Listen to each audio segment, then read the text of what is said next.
Donc on va enchaîner avec Esther Demey, qui, donc, après des études à l'Institut régional d'administration de Metz, a occupé le poste d'adjointe au chef de service transport et sécurité au ministère de la Transition écologique, puis a rejoint le cabinet du préfet de Meurthe-et-Moselle en 2015 en tant qu'adjointe au chef du service interministériel de défense et de protection civile, avant d'en être nommée chef de ce même service en 2018. Et donc Esther va nous évoquer comment on peut organiser sa réponse d'urgence et voir aussi quel peut être le rôle des services de l'État et notamment comment il est essentiel d'avoir une meilleure connaissance de ces services de l'État et que les services de l'État aient aussi une connaissance des musées et des établissements culturels. Exactement. Donc merci, bonjour à toutes et tous.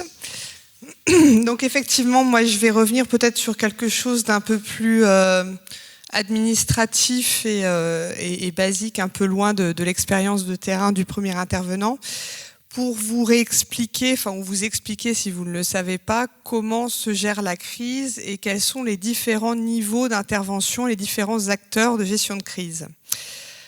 Parce que effectivement, c'est important de savoir à qui on a affaire, c'est important de savoir à qui on doit s'adresser quand la situation est compliquée. Et c'est important aussi de savoir qui a les outils en main pour pouvoir vous aider à résoudre le problème que vous avez.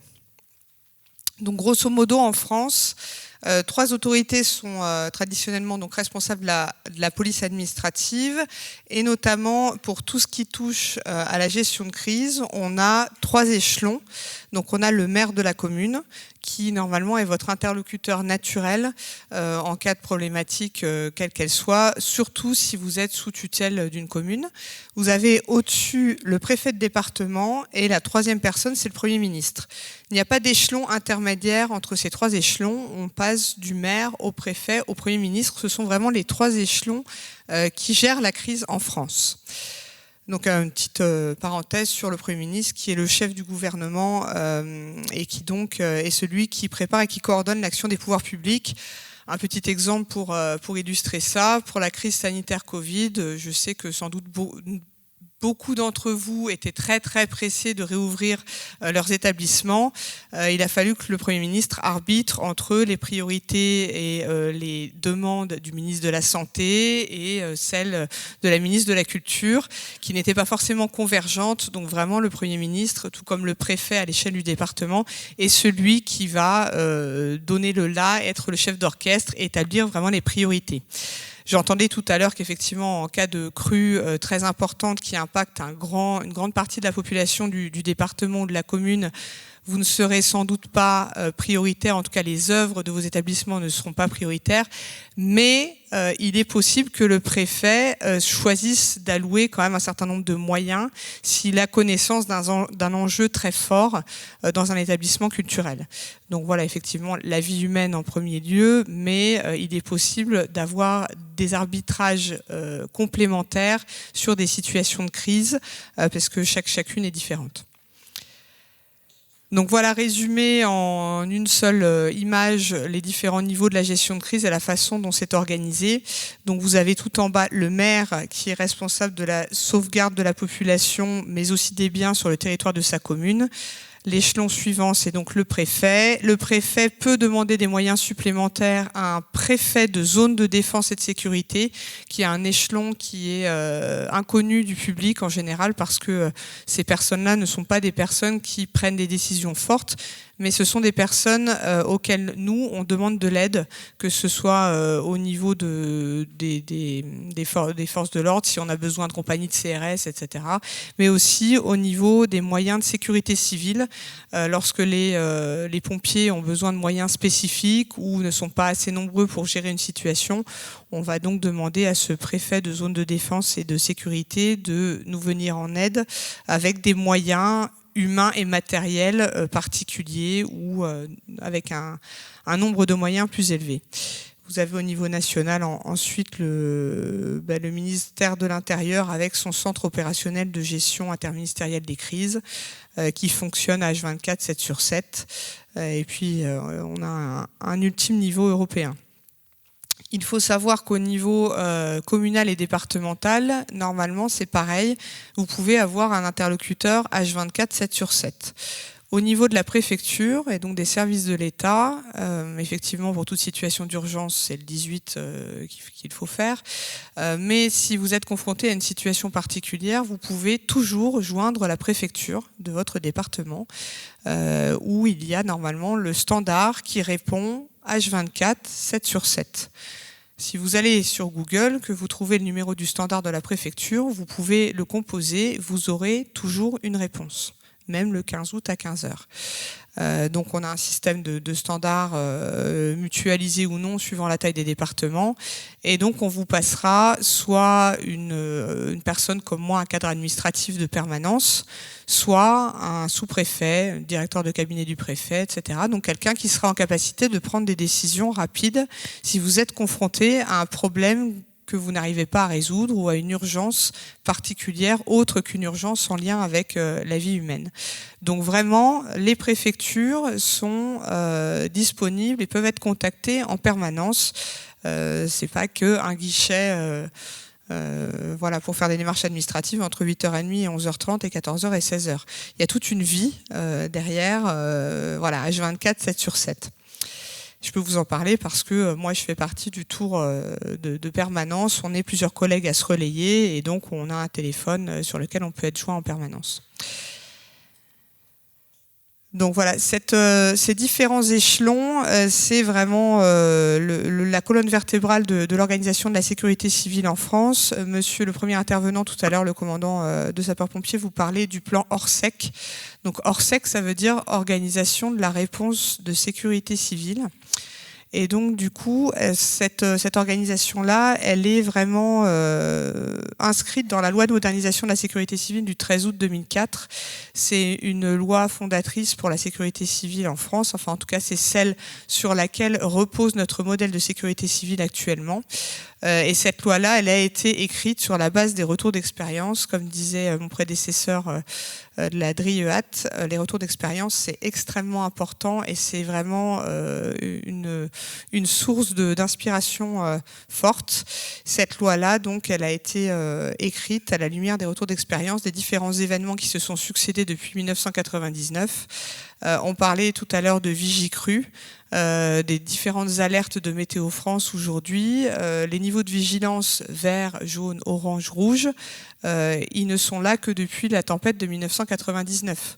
Avant cette tempête-là, il n'y avait pas de niveau de vigilance, il n'y avait pas de vigilance chez Météo France. Donc aujourd'hui, on a la chance d'avoir des outils. Alors on a peut-être beaucoup d'outils, on n'en a jamais trop, mais on a beaucoup d'outils. On a la chance d'avoir des outils qui nous permettent d'anticiper, ou en tout cas d'être un peu sur nos gardes et de mettre en place eh bien, des organisations spécifiques pendant le temps où on est soumis à un risque particulier.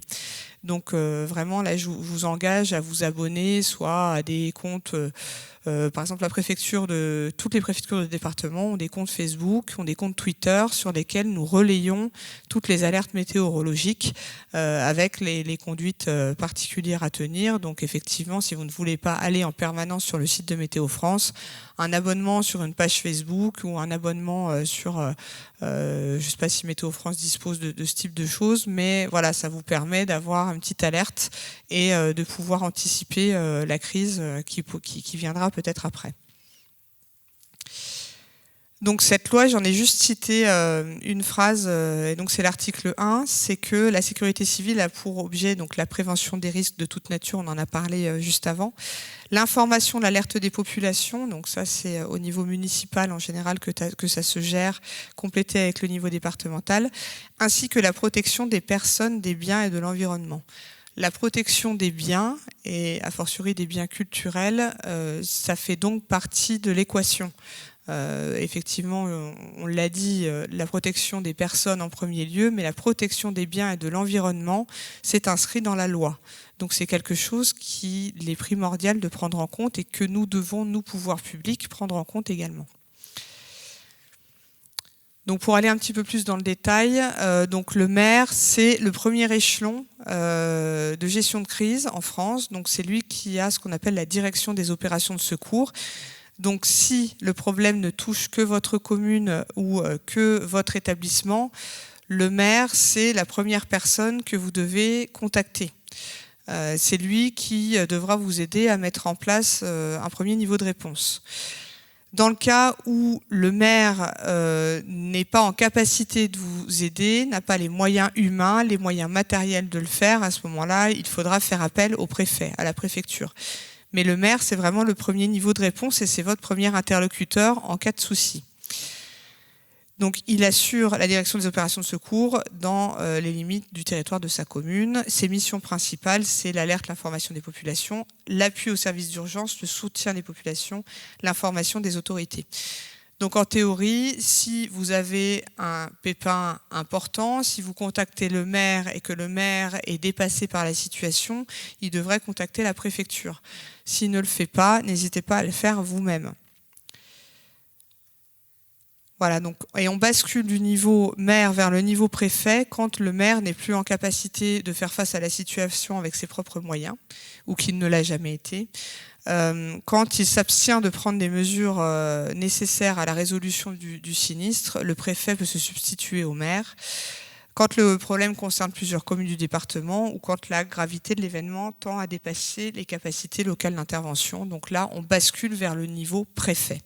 Voilà, c'est à ce moment-là qu'on le fait. Donc au niveau de la préfecture, chaque crise ou chaque événement d'ampleur fait l'objet de la mise en place d'un poste de commandement opérationnel ou d'un centre opérationnel départemental. On parlait tout à l'heure d'inondations de grande ampleur. Dans ce cas-là, à la préfecture est mis en place un centre opérationnel départemental qui a en Meurthe-et-Moselle cette tête-là. Donc c'est une salle avec des tables, des chaises, des ordinateurs, des téléphones. Et puis c'est une salle où on est tous les uns à proximité des autres. Donc on a au centre, là, debout, la directrice de cabinet. Elle a à sa droite donc la police, la gendarmerie éventuellement, d'autres personnels des forces de l'ordre. Elle a à sa gauche des pompiers. Et puis elle a dans cette salle à sa disposition tout type de service qui pourrait nous aider à la résolution de la crise ou à traiter le problème. Si demain on avait affaire à un incendie de l'ampleur de notre... Alors je pense que Notre-Dame de Paris, voilà, la situation était particulière, c'est Paris comme on l'a dit. En province, en département, on activerait pour un incendie d'une telle ampleur, on activerait donc soit ce centre opérationnel départemental, soit un poste de commandement opérationnel au plus près de l'événement. Et donc au sein de ces instances, on a donc le préfet ou son représentant qui peut prendre des décisions, on a les pompiers, les forces de l'ordre, je l'ai dit, et puis on peut faire venir toute personne qui va nous donner un éclairage sur la situation. En l'espèce, si on a affaire à l'incendie d'un bâtiment culturel, on va demander à la DRAC ou alors on va demander à la personne qui sera la personne responsable de l'établissement de venir autour de la table pour aiguiller le préfet dans ses choix stratégiques. Alors là, il y a aussi un petit problème, et on en parlait tout à l'heure à table, c'est que la DRAC n'a pas d'astreinte. Donc si ça arrive un samedi à 16h, joindre la DRAC, c'est très compliqué. Donc effectivement, ça sera du système D. On va s'appuyer sur les gens dont on a connaissance qui se sont manifestés auprès des pompiers ou auprès de la préfecture. Et c'est ces gens-là, c'est vous, responsables ou régisseurs ou responsables d'établissement, qu'on va faire venir autour de la table pour pouvoir aider le préfet à arbitrer sur certains choix. Effectivement, en premier lieu, on va sauver les personnes, on va évacuer des personnes si on est face à une inondation, par exemple. Mais n'hésitez pas à porter à la connaissance de l'autorité préfectorale d'autres enjeux, des enjeux en matière patrimoniale, en matière de patrimoine culturel. Ne vous censurez pas, ne pensez pas que parce que la situation est critique et qu'elle touche un certain nombre de communes, non, on va pas appeler les pompiers, on va pas déranger les pompiers ou on va pas se faire connaître auprès de la préfecture ou faire connaître nos problématiques à la préfecture. Au contraire, faites-le parce que si vous ne le faites pas, nous, on va passer complètement à côté. mieux vaut qu'on le sache et que le préfet dise, écoutez, c'est effectivement pas la priorité du moment et d'ici 2-3 heures, quand on y verra plus clair, on mettra certaines choses en place, plutôt qu'on ignore complètement qu'il y a un enjeu, et je le dis parce que c'est souvent le cas. Souvent le cas, des gens sont confrontés à des problèmes, et puis comme il n'y a pas de péril immédiat pour la vie humaine ou pour les vies humaines, ils ne se font pas connaître, ils ne font pas connaître leurs problématiques, ils essayent de résoudre le problème tout seuls dans leur coin, alors que nous, on avait peut-être des moyens à mettre à disposition pour pouvoir vous donner un coup de main, vous aider ou contribuer à la résolution de la situation. Effectivement, les pompiers, dans le cas d'inondations importantes, ils vont être mobilisés sur la sauvegarde des gens, l'évacuation de certaines populations.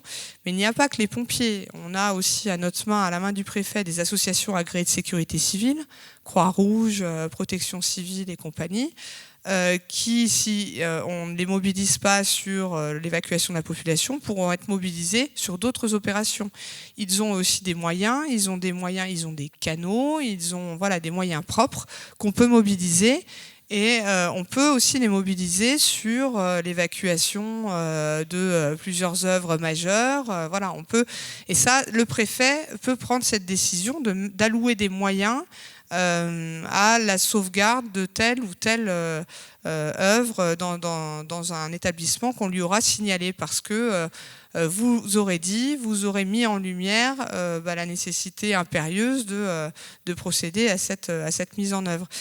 Les pompiers peuvent être très fortement sollicités dans plusieurs endroits, mais il n'empêche qu'on peut avoir parfois d'autres moyens qu'on peut mettre à disposition pour aider en cas de difficulté.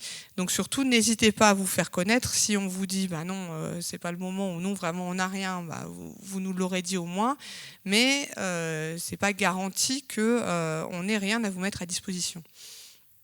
Donc là, on est sur le cas d'un événement majeur qui touche beaucoup de monde ou beaucoup de communes. Sur un événement qui ne vous touche que vous, donc là, vraiment, on aura pour préoccupation première de vous aider à résoudre, en tout cas à sauvegarder le plus possible d'œuvres ou de patrimoine culturel. Et donc, dans ce cas-là, il nous faudra rapidement un interlocuteur qui connaît bien le bâtiment. Un interlocuteur qui connaît bien les collections, un interlocuteur qui sera en capacité de nous dire très rapidement ce qu'il faut sortir, impérativement. Et donc là, effectivement, si on n'a pas un interlocuteur de la DRAC, il va falloir qu'on trouve l'un d'entre vous, ou en tout cas quelqu'un qui fait partie de la direction de l'établissement. C'est pour ça que je vous encourage à mettre en place des dispositifs d'astreinte chez vous et à les faire connaître. C'est bien d'avoir en place un dispositif d'astreinte ou quelqu'un qui répondra H24 7/7, mais si ce dispositif-là ou ces numéros-là, ils sont connus que de vous et pas du tout des autorités ou des interlocuteurs extérieurs, ça ne va pas beaucoup nous aider à contacter quelqu'un rapidement en cas de pépin. Il y a deux types de situations. Il y a la situation où c'est vous qui allez appeler à l'aide parce que vous constatez qu'il y a un problème. Et puis il y a la situation où le feu va prendre peut-être un dimanche à 2h du matin et vous n'aurez pas connaissance de la situation. Sinon, on ne vous appelle pas. Donc vraiment, pensez à faire connaître ce dispositif ou ces numéros de téléphone, alors soit auprès de la mairie, soit auprès du SDIS directement, en fonction de la région, de l'endroit, de la commune où vous habitez. Mais ça, c'est vraiment extrêmement important qu'on puisse joindre quelqu'un. Et puis, quand on a joint quelqu'un, donc effectivement, j'imagine que les autres intervenants en ont parlé sur la constitution de votre plan de sauvegarde des biens culturels. J'ai entendu des pastilles rouges, etc., prioriser les œuvres. Vraiment avoir bien réfléchi à ça et surtout à la façon dont on priorise les œuvres pour les services de secours. C'est est-ce qu'il faut tout sortir ou est-ce qu'on couvre? Si on doit couvrir, est-ce qu'on a bien les couvertures qui sont correctes? Moi, je prends l'exemple de la cathédrale de Nancy, qui est gérée par la DRAC, donc sur laquelle on travaille depuis 2 ans maintenant, à la réalisation d'un exercice qui devrait se faire prochainement. Une fois qu'on a identifié les œuvres, il faut aller plus loin. C'est l'œuvre, on la sort, on la laisse sur place. Si on la laisse sur place, il faut avoir à proximité la couverture ignifugée qui va permettre de protéger l'œuvre. Si on l'a, il faut qu'on ait identifié le lieu où elle est stockée, et puis il faut que les pompiers puissent savoir très rapidement que ça, on ne sortira pas, et qu'il faut juste mettre en place la couverture. Donc vraiment avoir travaillé jusqu'au bout, très très concrètement, l'ensemble des éléments. Moi, je vous citerai, moi j'y étais pas, mais effectivement, je travaille très régulièrement avec les pompiers, et à l'instar de ce que monsieur vous a décrit tout à l'heure, le château de Lunéville a brûlé il y a quelques années en bonne partie dans notre département, donc c'est le château qu'on appelle le Petit Versailles, et les pompiers sur place, le commandant des opérations de secours, quand il a posé la question de savoir quelles étaient les œuvres à sortir en priorité, etc., il s'est retrouvé face à quelqu'un qui a été dans l'incapacité totale de lui dire ce qui était prioritaire. Tout était prioritaire. En fait, ils ont sorti ce qu'ils avaient devant eux, ce qui était le plus pratique à sortir, et tant pis pour le reste. Donc, du coup, voilà, c'est vraiment un travail à faire en amont, cette priorisation, et vraiment à réfléchir sur comment on le fait aussi. Et comme monsieur disait, voilà, les pompiers sont des pompiers. Et s'il faut découper la toile ou découper la toile parce qu'on ne peut pas sortir le cadre, etc., ça, c'est des choses qu'il faut aussi prévoir. Il faut aller jusque dans ce niveau de détail-là dans vos plans pour que les pompiers soient les plus efficaces le jour J. Donc voilà, ce dispositif-là, il est activé vraiment en cas de crise majeure, ou alors il est activé sur place à proximité du bâtiment quand on a une crise qui ne concerne qu'un bâtiment spécifique. Donc voilà, activer le centre opérationnel départemental, pour nous, c'est donc coordonner l'action des intervenants. Donc on va pouvoir avoir autour de la table à la fois les forces de l'ordre qui vont permettre de barrer la route pour faire intervenir les pompiers rapidement. On va avoir les pompiers qui vont nous faire remonter aussi toutes les problématiques qu'ils rencontrent. On va s'assurer de la bonne transmission des informations. On a autour de nous tous les gens, on se parle à la voix dans ce centre opérationnel, dans cette salle. Donc très très rapidement, l'information va passer d'un endroit à l'autre. Ce que le pompier sur place va constater, il va le remonter à son commandant des opérations de secours, qui va le transmettre après, et ça va arriver nous directement au COD. S'il faut faire des arbitrages, s'il faut prendre des décisions, on arrivera à les prendre rapidement, et on les donnera verbalement à toutes les personnes qui sont autour de la table, et la consigne va redescendre verticalement aussi vite que les informations sont montées. Donc c'est vraiment, en matière de coordination d'information, une structure qui est extrêmement importante. C'est aussi depuis le centre opérationnel départemental qu'on va communiquer, qu'on va informer. En cas de crise, c'est le préfet qui prend la main sur la communication. Donc s'il y a un gros sinistre sur un établissement culturel que vous gérez, qui impacte aussi une partie de la population à l'extérieur, c'est le préfet qui va communiquer. Et donc il va communiquer sur des choses très factuelles, sur les actions mises en place par les pompiers, sur les victimes, sur voilà, l'état des lieux de l'incendie, si c'est un incendie qui a touché votre établissement, etc. Et donc le COD permet aussi de demander des renforts logistiques humains, je vous en ai parlé tout à l'heure, à un niveau supérieur, voire à des associations spécifiques, et puis préparer l'arrivée des autorités, ministre et compagnie, peut-être ministre de la Culture, si on a affaire à un accident grave dans un établissement culturel. Donc sur la planification, donc, je vous en ai un petit peu parlé juste avant, sur votre plan de sauvegarde des biens culturels. La planification, c'est important pour pouvoir réagir le mieux possible au moment où on a affaire à un sinistre, mais c'est aussi un cheminement. Quand on planifie, on rencontre d'autres services, d'autres gens, on échange sur nos problématiques les unes les autres, on connaît mieux les modalités d'intervention des uns et des autres. Si vous n'avez pas encore rencontré les pompiers ou les services du SDIS dans vos départements respectifs, moi je me souviens des premières réunions qu'on a faites où au niveau de la DRAC ou au niveau de la cathédrale, les personnes ont exposé vraiment leurs préoccupations majeures en cas de sinistre, et puis là les pompiers leur ont expliqué comment eux ils intervenaient concrètement sur le terrain. Ça permet d'éclairer la façon de travailler des uns et des autres, ça permet d'éclairer la façon de procéder en cas de sinistre, ça permet de mieux comprendre des choses toutes bêtes. Si vous identifiez dans chaque salle de votre établissement des œuvres et les œuvres prioritaires, les pompiers, sauf si je me trompe et monsieur me corrigera, ils entrent et ils commencent à inspecter toujours main gauche, ils appellent ça main gauche, donc ils entrent et ils commencent par la gauche. Si vous numérotez des œuvres à sortir, il faudra commencer par les numéroter en partant de la gauche, de l'entrée gauche de la pièce. Donc ça, c'est des choses peut-être assez triviales, mais qui vont le jour J permettre aux pompiers d'être le plus efficace possible. Donc voilà, approfondir la connaissance des missions et des moyens de chacun. On parlait tout à l'heure de collections vivantes et d'aquariums ou de musées accolés à un aquarium avec des alligators, etc.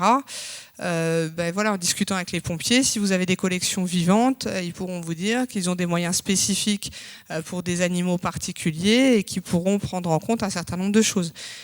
Par contre, il faut qu'ils le sachent. Et s'ils le savent avant d'arriver, c'est mieux.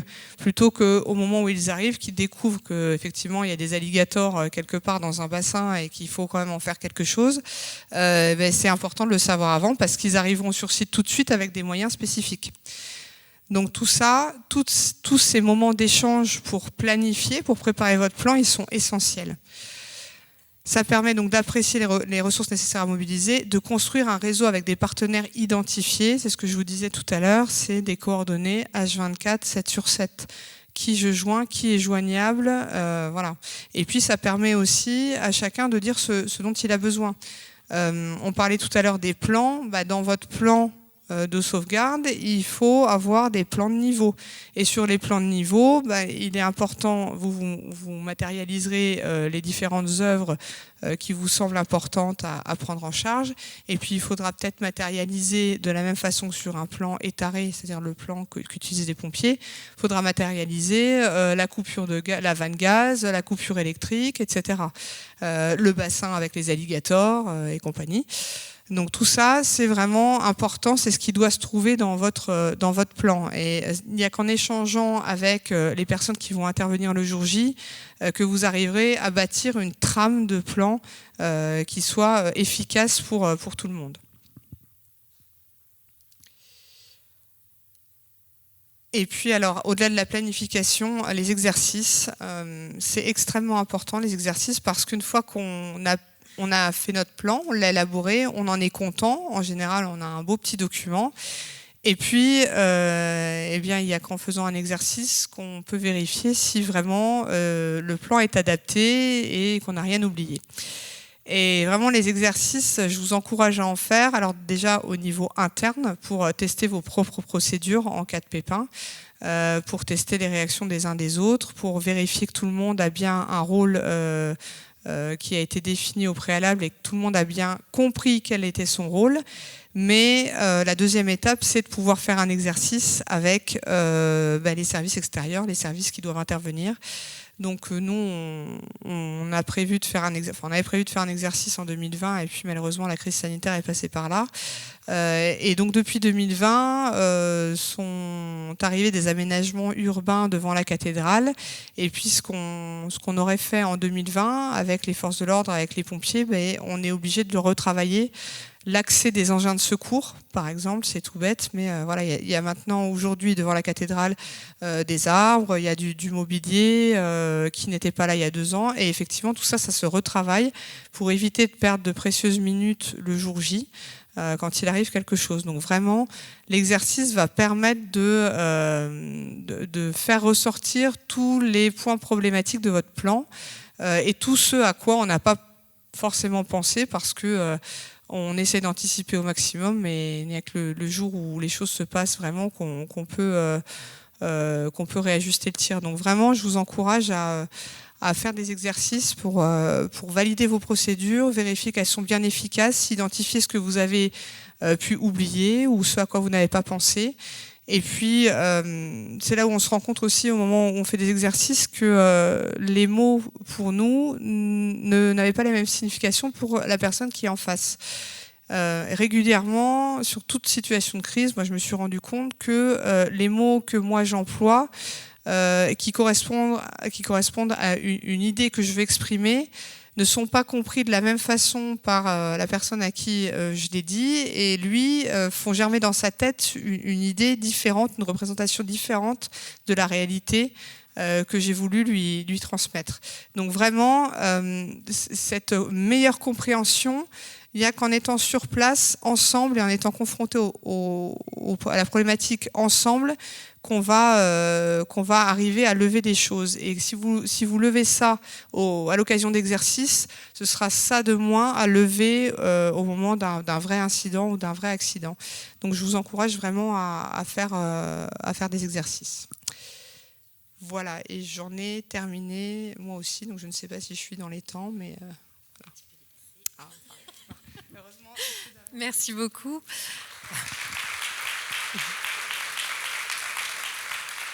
Comme on va réduire un petit peu la pause, qui arrive très très vite finalement après le déjeuner, s'il y a une ou deux questions, voire trois, pour nos intervenants de début d'après-midi, n'hésitez pas à vous manifester.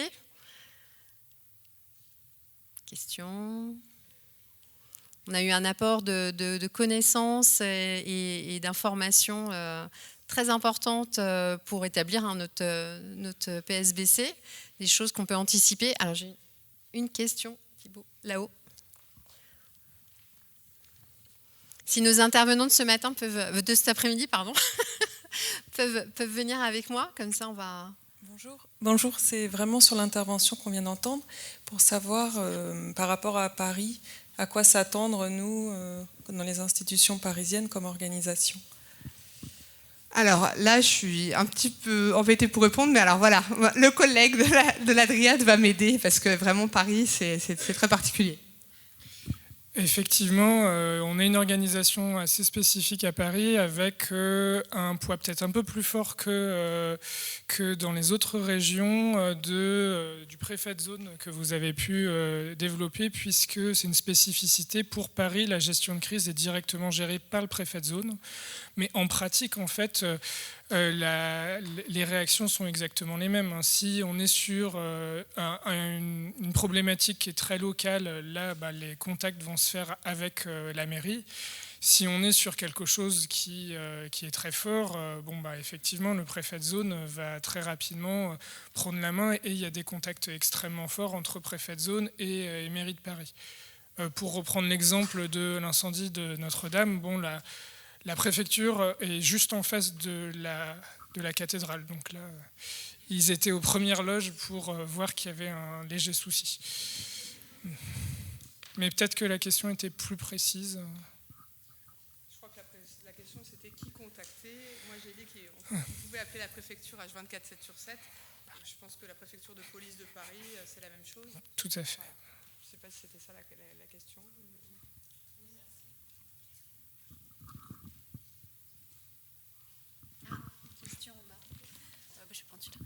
Moi, j'avais une question pour vous deux, en fait, puisqu'on parlait de dialogue, il était important de se faire connaître, d'échanger.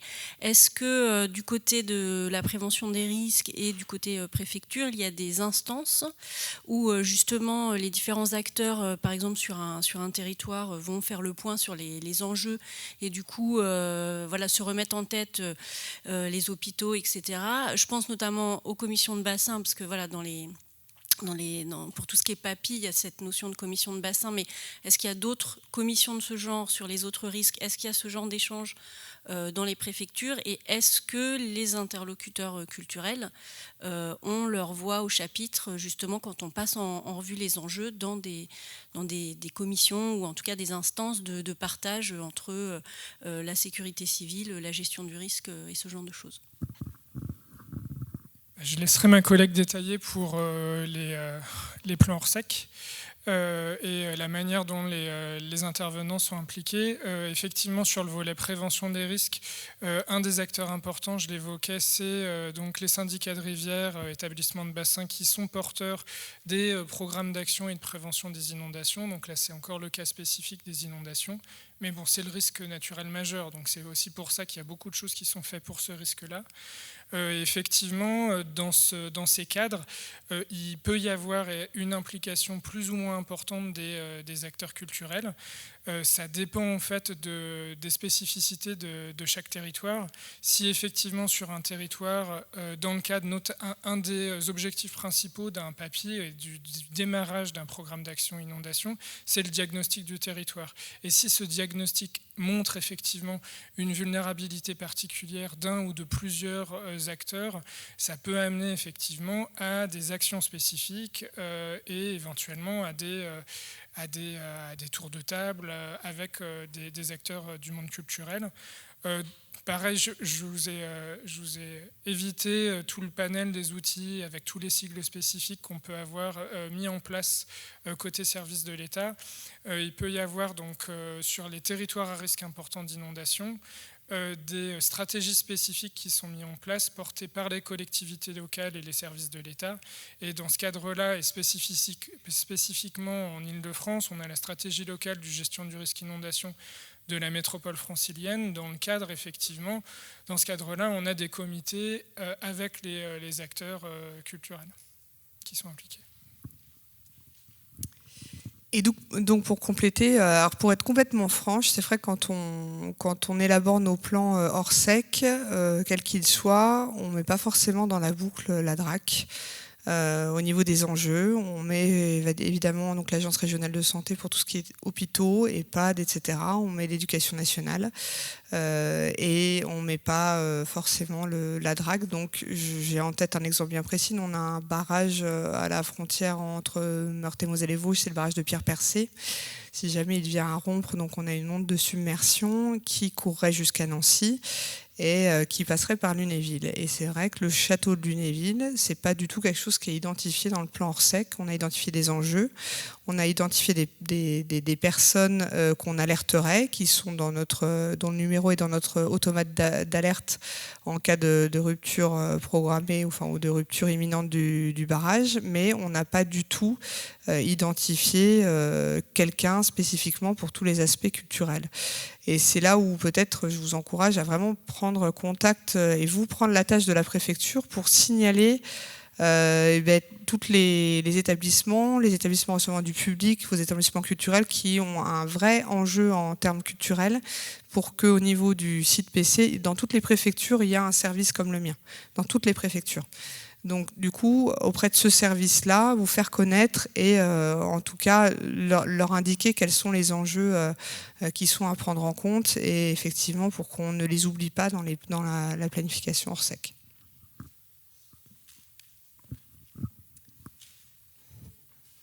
Dernière question ?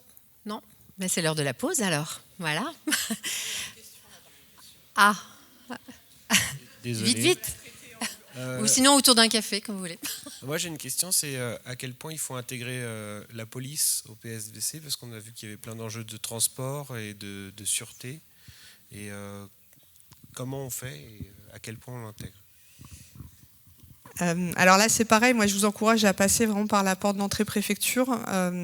Par exemple, nous sur le futur exercice La Cathédrale, la police municipale et la police nationale prendront part à l'exercice, justement pour que eux aussi on les sensibilise à cet aspect de je déménage l'œuvre et je l'entrepose temporairement dehors parce que j'ai pas d'autre endroit et je prends le risque que la première personne qui passe emporte avec lui sous le bras une œuvre inestimable, voilà. Donc vraiment par le biais de la préfecture et puis sinon au niveau des directions départementales de la sécurité publique, vous avez systématiquement des référents sûreté qui sont des gens qui peuvent venir faire des diagnostics de sûreté à votre demande.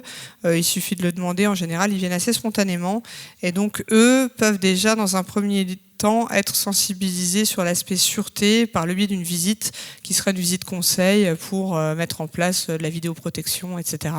ou pour faire émerger un certain nombre de vulnérabilités de votre établissement. Donc par l'entrée sûreté et puis sur l'aspect gestion de crise plutôt avec la préfecture. Voilà, à l'occasion d'un exercice, c'est important de les associer. Merci beaucoup à nos 3 intervenants. Donc une petite pause, on reprend à 15h.